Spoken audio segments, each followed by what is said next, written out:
Muy buenas tardes, hermanos, bendiciones a todos, bienvenidos. Hoy vamos a ver la continuación del capítulo 3 de Colosenses, desde el verso 10 al 25. Reitero, desde el versículo 10 al 25, Colosenses 3. El nombre que hemos considerado el tema es las bases de las instrucciones del apóstol Pablo, parte 2. Pero para este caso vamos a escuchar todo el capítulo para que tengamos una reseña y también un contexto de lo que vamos a desarrollar. ¿Ok? Una vez más, bendiciones, bienvenidos y vamos al texto de Colosenses, capítulo 3, verso 10 al 25. Dice así la Escritura. Muchas gracias por acompañarnos en este tiempo tan especial donde dedicamos un espacio a la lectura de la Palabra de Dios. Si usted está disponible con su Biblia o con su Nuevo Testamento y quiere acompañarnos, le voy a dar la cita bíblica a continuación. Es Colosenses capítulo 3. Vamos a leer la carta del apóstol San Pablo a los Colosenses en el capítulo 3. Dice así la palabra de Dios. Si pues habéis resucitado con Cristo, buscad las cosas de arriba, donde está Cristo sentado a la diestra de Dios. Poned la mira en las cosas de arriba, no en las de la tierra, porque habéis muerto, y vuestra vida está escondida con Cristo en Dios. Cuando Cristo vuestra vida se manifieste, entonces vosotros también seréis manifestados con Él en gloria. Haced morir, pues, lo terrenal en vosotros: fornicación, impureza, pasiones desordenadas, malos deseos y avaricia, que es idolatría, cosas por las cuales la ira de Dios viene sobre los hijos de desobediencia, en las cuales vosotros también anduvisteis en otro tiempo cuando vivíais en ellas. Pero ahora, dejad también vosotros todas estas cosas: ira, enojo, malicia, blasfemia, palabras deshonestas de vuestra boca. No mintáis los unos a los otros, habiéndoos despojado del viejo hombre con sus hechos, y revestido del nuevo, el cual conforme a la imagen del que lo creó, se va renovando hasta el conocimiento pleno, donde no hay griego ni judío, circuncisión ni incircuncisión, bárbaro ni escita, siervo ni libre, sino que Cristo es el todo y en todos. Vestidos pues como escogidos de Dios, santos y amados, de entrañable misericordia, de benignidad, de humildad, de mansedumbre, de paciencia, soportándoos unos a otros y perdonándoos unos a otros si alguno tuviere queja contra otro. De la manera que Cristo os perdonó, así también hacedlo vosotros. Y sobre todas estas cosas, vestíos de amor, que es el vínculo perfecto. Y la paz de Dios gobierne en vuestros corazones, a la que asimismo fuisteis llamados en un solo cuerpo, y sed agradecidos. La palabra de Cristo mora en abundancia en vosotros, enseñándoos y exhortándoos unos a otros en toda sabiduría, cantando con gracia en vuestros corazones al Señor, con salmos e himnos y cánticos espirituales. Y todo lo que hacéis, sea de palabra o de hecho, hacedlo todo en el nombre del Señor Jesús, dando gracias a Dios Padre por medio de Él.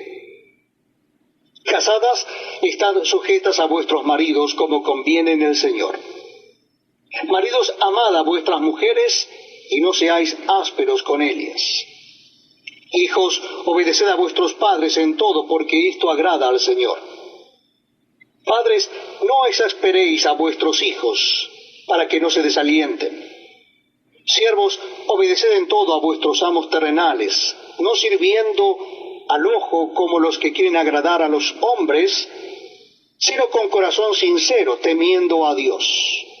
Y todo lo que hagáis, hacedlo de corazón, como para el Señor y no para los hombres, sabiendo que del Señor recibiréis la recompensa de la herencia, porque a Cristo el Señor servís. Mas el que hace injusticia recibirá la injusticia que hiciere, porque no hay acepción de personas. Hemos escuchado Colosense, capítulo 3, en su totalidad, pero vamos a analizar del 10 al 25, la base de la instrucción del apóstol Pablo, parte 2. Pero antes del desarrollo, vamos a orar y le pido a nuestro amigo, pastor Gustavo, que esté orando para comenzar este estudio.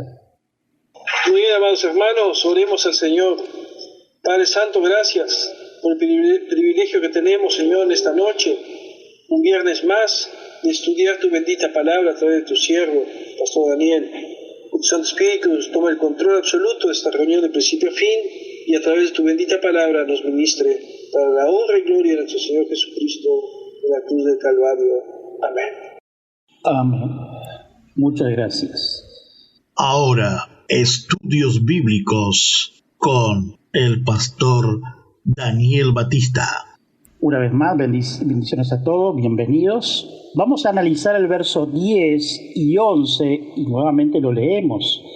Y revestido del nuevo, el cual conforme la imagen de que lo creó, se va renovando hasta el conocimiento pleno, donde no hay griego ni judío, circunciso ni incircunciso, bárbaro ni escita, siervo ni libre, sino que Cristo es el todo y en todos.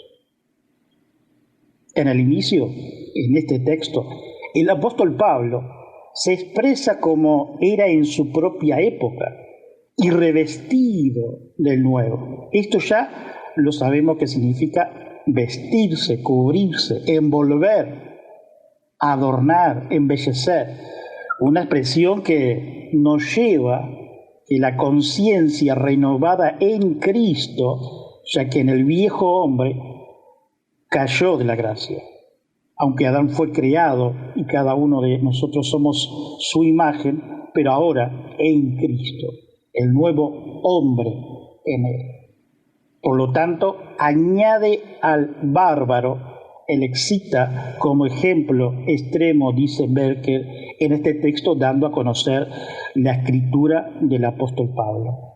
En tiempos de persecución, los esclavos demostraban que podían afrontar la prueba y sufrir por su fe con tanta valentía como los romanos nacidos libres.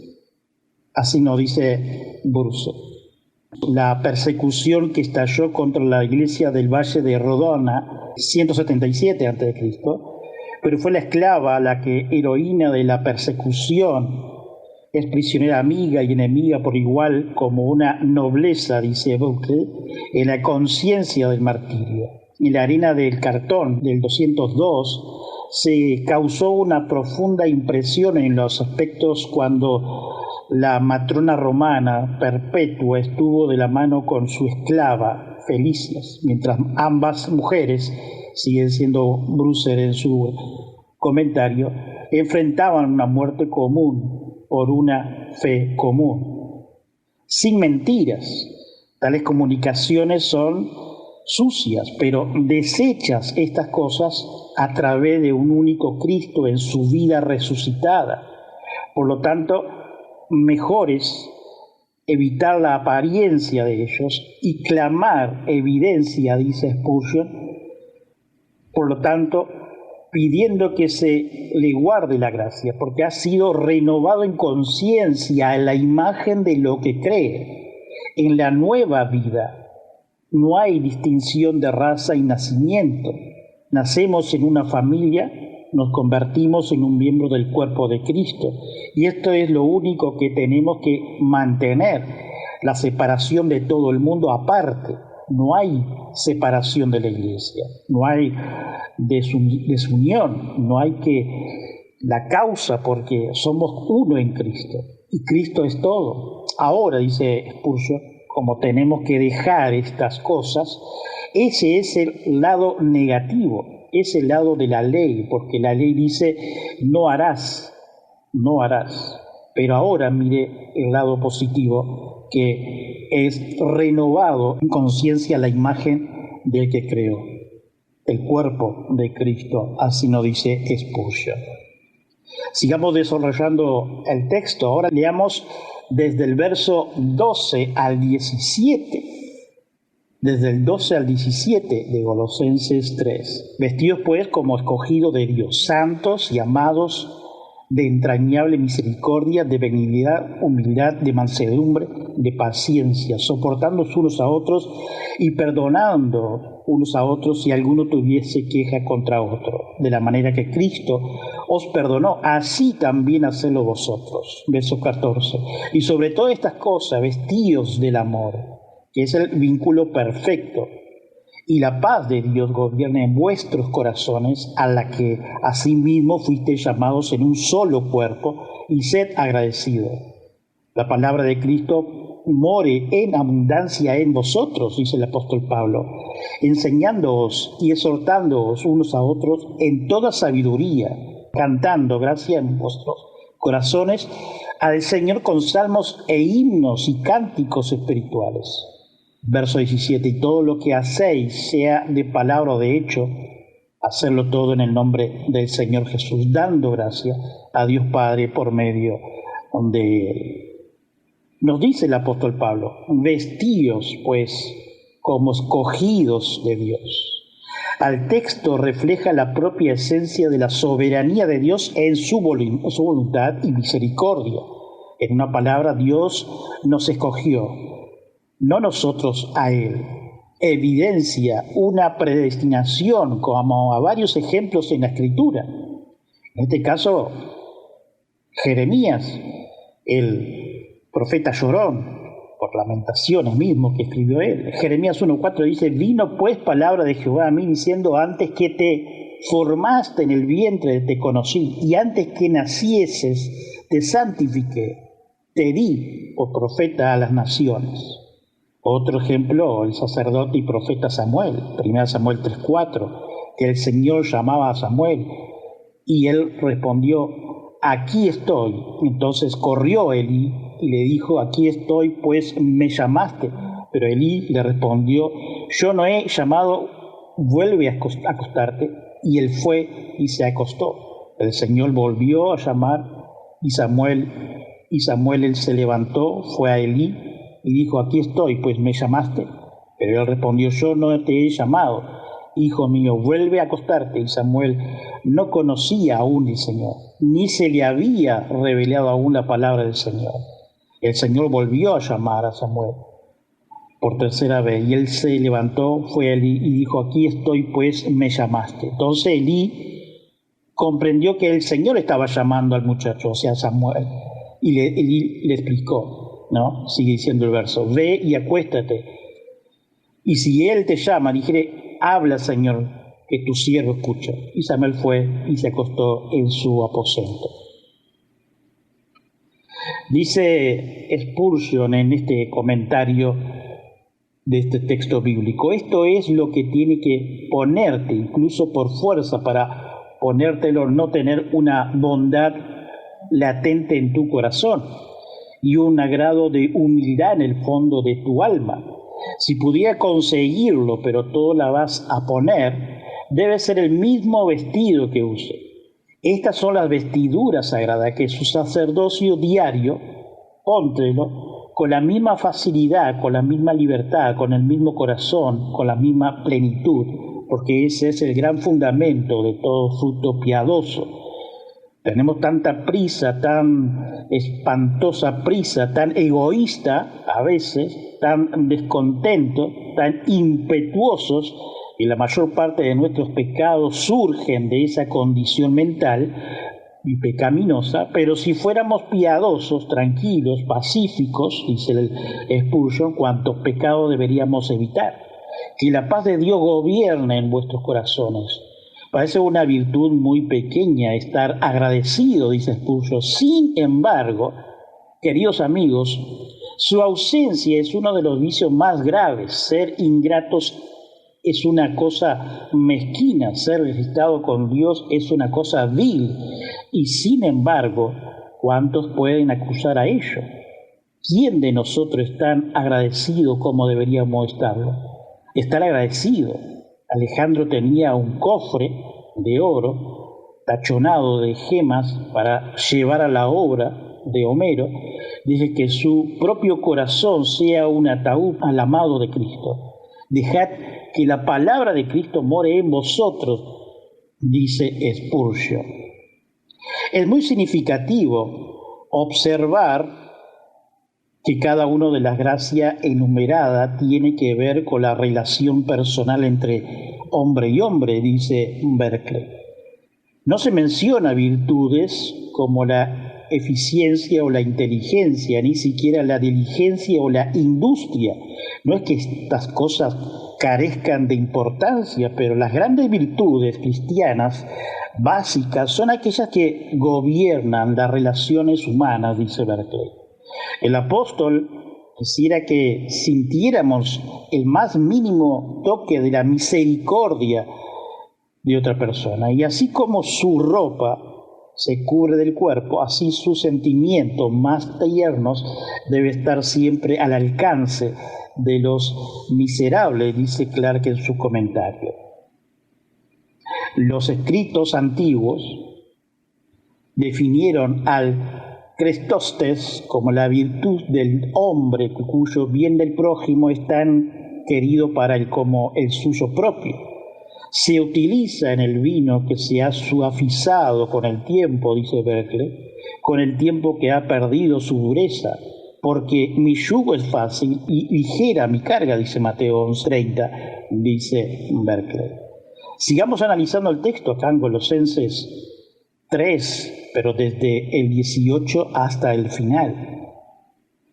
Y dice: casadas, estad sujeta a vuestro marido como conviene en el Señor. Marido, amad a vuestras mujeres y no seas ásperos con ellas.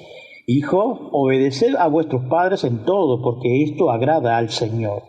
Padre, no exasperéis a vuestros hijos para que no se desalienten. Siervos, obedeced en todo a vuestros amos terrenales, no sirviendo al ojo, como lo que quieren agradar a los hombres, sino con corazón sincero, temiendo a Dios. Verso 23. Y todo lo que hagáis, hacedlo de corazón como para el Señor, y no para los hombres, sabiendo que el Señor recibiréis la recompensa de la herencia, porque Cristo, el Señor, servís. Mas el que hacéis injusticia recibirá la injusticia que hiciere, porque no hay acepción de persona. Aquí se vuelve más práctico la parte ética de la carta del apóstol Pablo. Trata de los resultados del Evangelio en la relación cotidiana, dice Berkeley. Al margen, para la semana que viene vamos a ingresar en el capítulo 4, donde el verso 1 es conectado con desde el versículo 18 al 25, y vamos a ver también una relación de lo que es. Antes de que empecemos a estudiar este pasaje en detalle, dice Berkeley, debemos notar dos grandes principios generales que están por detrás de todas estas demandas y las determinan. En primer lugar, la ética cristiana se basa en la obligación mutua. No es nunca una ética de lo que todos los que deberemos recaer sobre el mismo lado, según lo que veía el apóstol Pablo. Los maridos tienen obligación tan importante como la mujer, los padres tan obligados como los hijos, los amos tienen sus responsabilidades igual que los esclavos. Esto era algo completamente nuevo en ese tiempo. Tomemos ahora los casos uno tras otro para verlos a la luz de este nuevo principio, dice Berkeley. Para la ley judía, la mujer era una cosa, propiedad de su marido, lo mismo que el casado o el ganado o el dinero. Hoy se ve en diferentes puntos del mundo, donde la mujer tiene que ir a 1 metro del marido o no pisar la sombra del marido.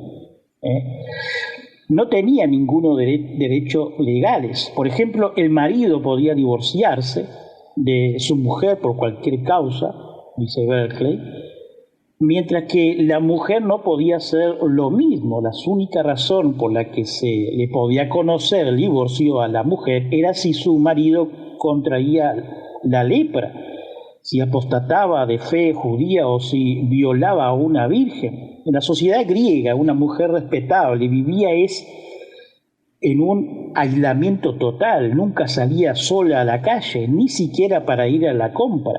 Vivía en la habitación de la mujer y no se reunía con los varones, ni siquiera para la comida. Hoy sigue existiendo en algunos lugares del mundo. Se le exigía un sometimiento a las mujeres griegas, dice Berkeley, y una castidad absoluta, pero su marido podía salir de todo lo que quisiera y mantener las relaciones que quisiera fuera del matrimonio sin que eso fuera ningún estigma. Bajo la ley judía y griega, todos los privilegios pertenecían al marido y todos los deberes a la mujer. En el mundo antiguo, los hijos estaban totalmente bajo el dominio de los padres. El ejemplo supremo era la patria potestad romana, la ley de los poder de los padres. Bajo ella, un padre podía hacer lo que quisiera con su hijo. Podía venderlo como esclavo, hacerlo trabajar como un obrero en su granja. Tenía poder hasta para condenarle a muerte y ejecutar la sentencia. No olvidemos que muchos de los que fueron emperadores se mataban entre ellos, entre los parientes, como ejemplo, ¿no? Todos los derechos y privilegios, sigue diciendo Berkeley, pertenecían al padre y toda la obligación al hijo. Esto se debe aún más en caso de los esclavos. El esclavo no era más que una cosa, un objeto a ojos de la ley. No había tal caso como un código de condicencia o de trabajo para ello, ni un sindicato. Cuando un esclavo ya no te rendía en el trabajo, se le abandonaba y dejaba morir. No tenía derecho a tener esposa, y si cohabitaba y tenía un hijo, este pertenecía al amo, lo mismo que los corderos del rebaño. Una vez más, dice Berkeley, todos los derechos pertenecían al amo y los deberes al esclavo. La ética cristiana impone obligaciones mutuas en las que cada parte tiene derecho y obligación. Es una ética de responsabilidad mutua y por tanto se convierte en una ética en la que la idea de privilegio y de derecho se deja atrás y la idea de deberes y de obligaciones es suprema. Toda la dirección de la ética cristiana no es preguntas que me deben a mí los demás, sino que les debo yo. Punto 2. Lo realmente nuevo en la ética cristiana de la relación personal es que todas las relaciones son en el Señor. Sigue diciendo Berkeley en su comentario, la totalidad de la vida cristiana se vive en Cristo. Y se tendría que vivir así. En cualquier hogar el tono de la relación personal debe ser dictado por la conciencia de que Jesucristo es el invitado invisible, pero siempre presente. En cualquier relación padre-hijo, la idea dominante debe ser el carácter paternal de Dios. Y debemos procurar tratar a nuestros hijos como Dios trata a sus hijos e hijas. Lo que debe zanjar cualquier problema en la relación amo-siervo es que ambos son siervos de un amo, Jesucristo. Lo nuevo es la relación personal. En el cristianismo es que Jesucristo es el mediador en todas ellas. Consideremos ahora brevemente cada una de estas tres esferas de las relaciones humanas. Primero, la casada ha de respetar a su marido, pero el marido ha de amar a su mujer y tratarla con amabilidad. El efecto de la ley y costumbre de la antigüedad era que el marido se convertía prácticamente de un dictador indiscutible y la mujer un poco más que una esclava dedicada a criar hijos y atender a la necesidad de sus maridos. El efecto fundamental de las enseñanzas cristianas es que el matrimonio se convierte en un equipo. no se forma meramente por conveniencia del marido, sino a fin de que ambos, marido y mujer, se complementen mutuamente y compartan la vida con todas sus responsabilidades y alegría, dice Berkeley. Cualquier matrimonio en el que todo se hace por conveniencia de una parte de la pareja, mientras que la otra parte no existe para gratificar las necesidades y deseos de la primera, no es un matrimonio cristiano. Segundo, la ética cristiana establece la obligación de los hijos de respetar a sus padres, pero hay siempre un problema en la relación entre padres e hijos. Si el padre es demasiado complaciente, el hijo crecerá indisciplinado e incapacitado para enfrentar con la vida. Pero también existe el peligro contrario. Si el padre es exigente y siempre está castigando a su hijo. Berkeley aquí pone un ejemplo de Mary Lapp que acabó con la mente desquiciada. Uno de los hechos trágicos de la historia de la religión es de Martín Lutero, que toda su vida tuvo problema para dirigirse a Dios llamándole Padre Nuestro, porque su padre había sido tan severo con él. La palabra padre se identifica en su mente con la idea de la severidad. El deber de un padre es disciplinar, pero sin dejar de animar. El mismo Lutero decía, no apliques la vara y echarás a perder al hijo. Es verdad, pero ten una amenaza lista para cuando se porte bien. A pocos metros de donde yo estaba, un soldado muy joven, dice en su relato Cliff Ham, que parecía todavía mareado del viaje, venía marchando deportivamente, esforzándose por mantener el paso de sus camaradas. Yo me podía figurar que sintonizaba como se sentía él en el equipo y en el rifle que había procurado. Se le atascaba los bordes del arma, pero yo veía que estaba luchando para que no se le notaba el mal que sentía. Precisamente entonces se puso a nuestra altura, tropezó y cayó de bruces. Casi gimiendo se incorporó y siguió la marcha, deslumbrando en su dirección, dice Monte, como ejemplo de lo que estamos viendo. Cuando mejor sea un padre, tanto más debe evitar el peligro de desanimar a su hijo, dosificándole la disciplina y el ánimo por parte iguales. Punto 3, dice Berkeley. El apóstol Pablo pasa a continuar al mayor problema de todos, la relación entre el esclavo y el amo. Hay quien nota que esta sección es mucho más larga que las dos anteriores y su longitud puede que sea debida a las largas conversaciones que el apóstol Pablo sostuvo con el esclavo fugitivo Onésimo, a quien había de devolver más tarde a su amo Filemón. En su propia carta habla. El apóstol Pablo dice que aquí hay cosas que deben de haber alucinado a los dos grupos. Insiste en que el esclavo debe ser un trabajo concienzudo. Esta distinción realmente en el Evangelio debe hacerle un esclavo mejor y más eficiente. El cristianismo no ha ofrecido nunca en este mundo una manera de evitarse el trabajo difícil, nos hace capaz de trabajar más y mejor. No le ofrece a nadie una salida fácil de las situaciones difíciles, sino la capacidad para hacerse cargo mejor de esas situaciones. Y el esclavo no debe conformarse con servir al ojo, no debe trabajar solo cuando le está mirando el capataz. No debe ser la clase de servidor que debe ser. No limpiar el polvo detrás de los adornos, ni barrer debajo del armario. Debe recordar que va a recibir una herencia. Aquí hay algo maravilloso. Bajo la ley romana, un esclavo no podía ser propietario de nada. Aquí se le propone nada menos que la herencia de Dios. Debe recordarse que llegará la hora cuando se ajustarán las cuentas y la mala faena recibirá su castigo y la fiel diligencia su recompensa.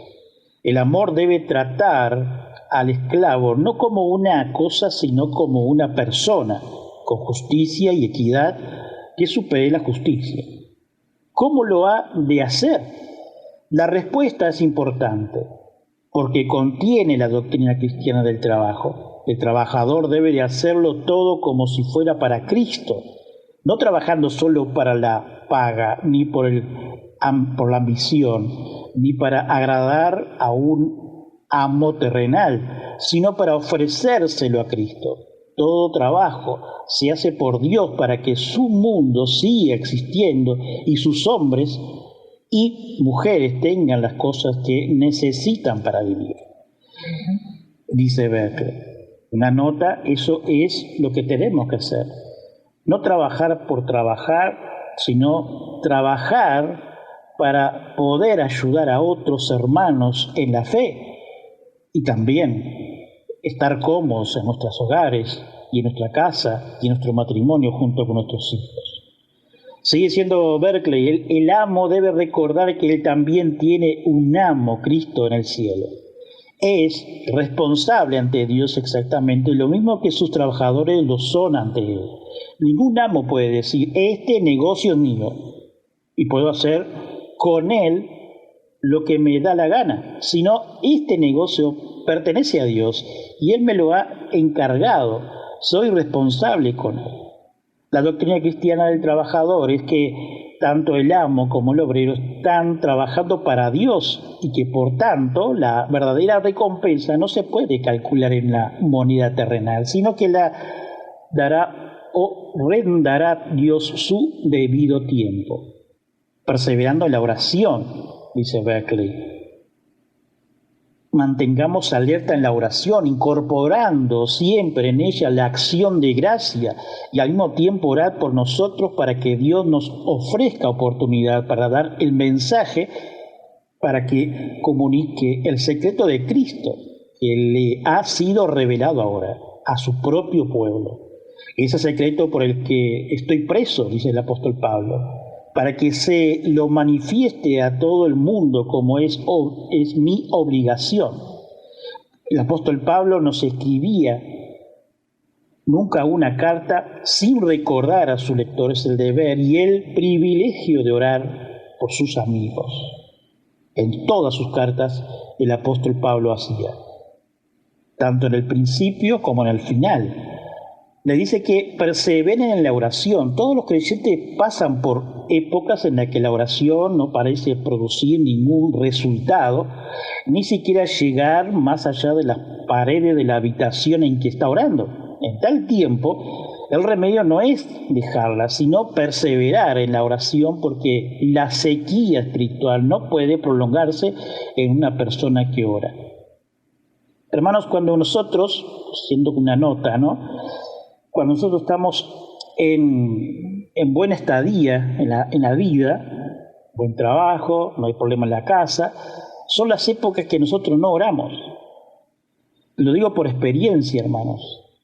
Y esos son los días que tenemos que orar.